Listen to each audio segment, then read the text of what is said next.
거리 속력 시간에 대한 개념 이해를 먼저 한번 해보도록 할게요. 여기서부터 여기까지 12km예요.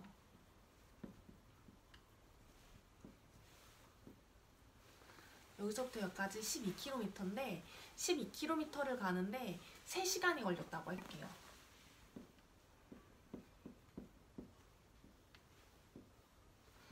그렇다면 1시간에 몇 킬로미터씩 이동을 하게 되는지 찾아보면 3시간이니까 12km를 3등분 해주면 되겠죠. 자, 그러면은 1시간에 4km씩 이동을 합니다. 자, 그렇다면 바로 이게 속력인데요. 1시간에 4km씩 이동하는 거, 이거를 우리가 다르게 말해서 시속이라는 표현이 1시간에 라는 표현이에요. 시속 4km 이렇게 나타내는데 이게 바로 속력입니다.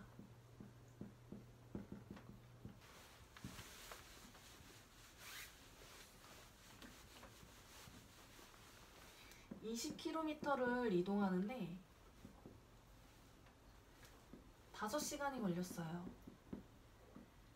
그러면 1시간에 몇 킬로미터씩 가면 5시간 만에 20km에 도착할 수 있게 되는 걸까요?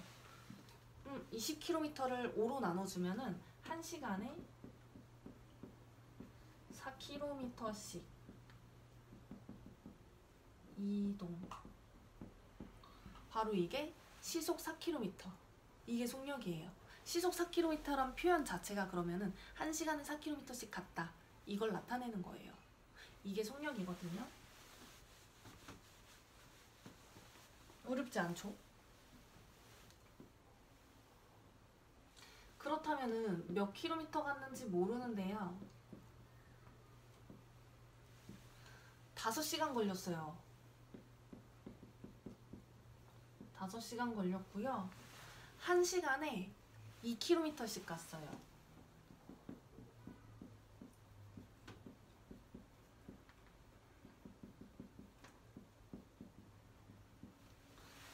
그러면 1시간씩 2km씩 5시간 갔으니까 2 곱하기 10 해서 10km.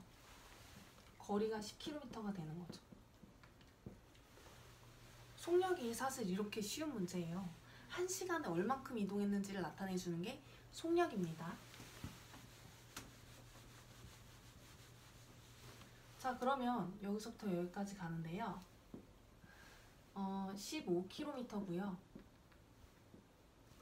시속 5km로 이동했다고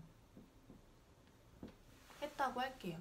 시속 5km씩 이동을 했다면 1시간에 5km씩 갔다 이 얘기거든요. 그러면 15km를 가면 5km씩 몇 번을 가게 돼야 되는 거예요? 3번 가는 거죠. 3시간이에요. 너무 쉽죠? 거리 속력 시간이 사실 이렇게 어렵지 않은 문제인데 여기서 이제 문자가 접목되면 좀 어렵게 느끼시잖아요. 문자를 넣어서 한번 생각을 해볼게요.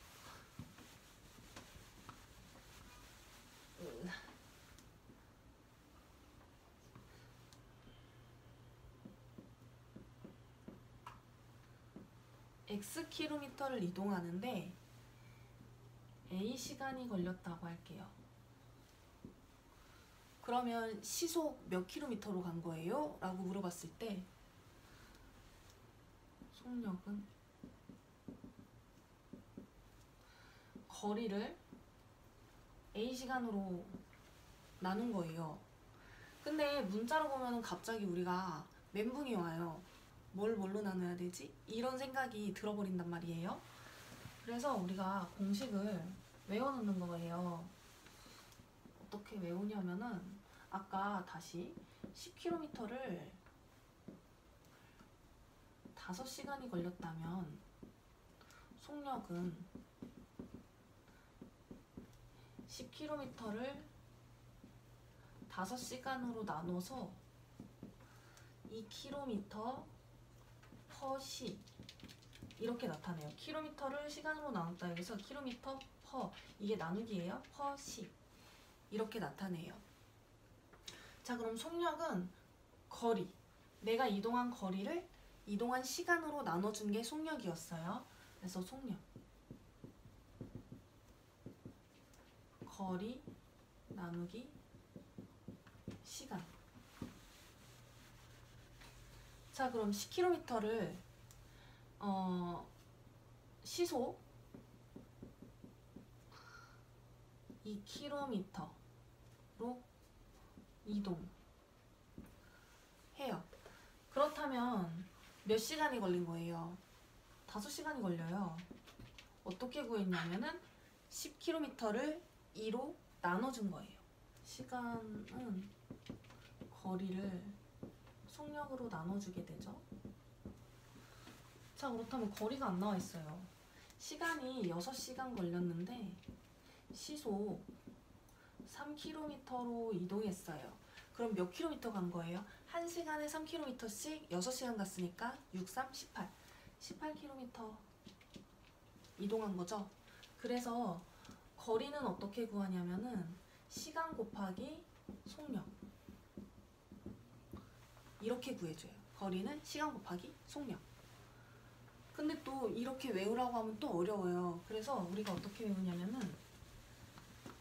그 개업하면 그 화환 보내잖아요. 거기에 축, 개, 업, 막 이런 화환 보내요. 이것처럼 거, 소, 시 이렇게 써놓고 이렇게 그어줍니다. 그러면 거리만 빼고 보면 속력이랑 시간이랑 양옆에 있죠? 그래서 거리는 속력, 양옆에 있는 건 곱하기, 속력 곱하기 시간. 그럼 속력만 이렇게 빼고 보면 거리와 시간이 분수로 나와 있잖아요. 그래서 속력은 거리 나누기 시간. 그 다음 시간만 빼고 보면 거리랑 속력도 나누기로 나와 있고 거리가 분자에 있죠. 그래서 거리 나누기 속력. 이 표 하나만 그려놓으면은 바로 적용할 수 있겠죠. 언제 이 표를 적용해야 되냐면은 문자로 나와 있을 때 적용해서 풀면 문제를 좀 더 빨리 풀 수 있게 되겠죠. 근데 사실 우리가 개념에 대한 이해는 하고 있어야 돼요. 속력을 뭐라고 했냐면은 이거 잠깐 지워둘게요.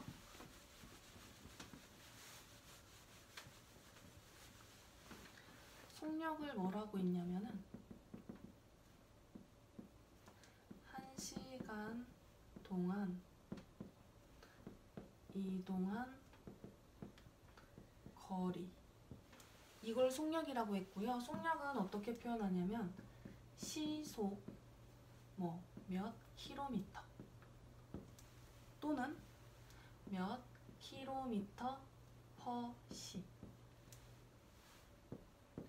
이거 셋 다 같은 표현으로 생각해 주시면 될 것 같아요. 그래서 속력을 나타내는 이렇게 표현이 여러 개 있다 보니까 어렵게 느낄 수 있지만 같은 말의 뜻을 가지고 있다는 걸 생각해 보시면 어렵지 않으실 거예요. 지워두고요. 자, 그러면은 우리가 지금 외운 거 옆에 잠깐 한번 써보고 이거 문자를 적용해서 다시 한번 문제를 풀어볼게요. 거, 소, 시 쭉 그어놓고 거리는 속력 곱하기 시간, 속력은 거리 나누기 시간, 시간은 거리 나누기 속력. 이렇게 봐주실 거예요. 그러면 문제를 한번 내볼게요. 여기서부터 여기까지 가는데요. 10km예요. 10km를 가는데 A 시간이 걸렸어요. 그럼 이때 속력을 문자로 나타내서 표현을 하자면 속력을 어떻게 나타낼 수 있어요? 속력은 1시간에 이동한 거리이기 때문에 거리 10km를 A 이동한 시간으로 나눠주면 되는 거죠. 그래서 10 나누기 A 거리 나누기 시간 속력 이렇게 구할 수 있어요. 바로 이렇게 문자를 이용해서 표현을 해줄 수 있어야 우리가 문제를 풀 때 바로바로 적용을 해서 풀 수가 있어요. 그래서 이 부분을 연습을 많이 해두셔야 되는데 X킬로미터를 이동하는데 5km/시. 속력이 5km/시. 1시간에 5km를 갔어요. 그러면 그때 걸린 시간은 어떻게 될까요? 라고 했을 때 시간은 거리 나누기 속력. 그래서 x 나누기 5. 이렇게 표현을 할 수 있는 거예요. 자, 그렇다면 여기서부터 여기까지 가는데 x시간 동안 시속 3km로 이동했어요. 그럼 총 몇 킬로미터를 갔냐? 라고 물어봤을 때 그때 이동한 거리는 시간 곱하기 속력 3x 이렇게 되겠죠. 그래서 우리가 거리를 모르더라도 속력과 시간을 이용해서 거리를 나타내 줄 수 있고, 혹은 속력을 모르더라도 거리랑 시간을 알고 있다면 그걸 이용해서 속력을 대신 나타내 줄 수 있고, 마찬가지로 시간도 거리랑 속력을 알고 있다면 그걸 이용해서 시간을 대신해서 나타내 줄 수 있어요. 그래서 거리, 속력, 시간은 세 가지가 서로 상관관계가 있기 때문에 이걸 이용해서 문제를 풀어줘야 합니다.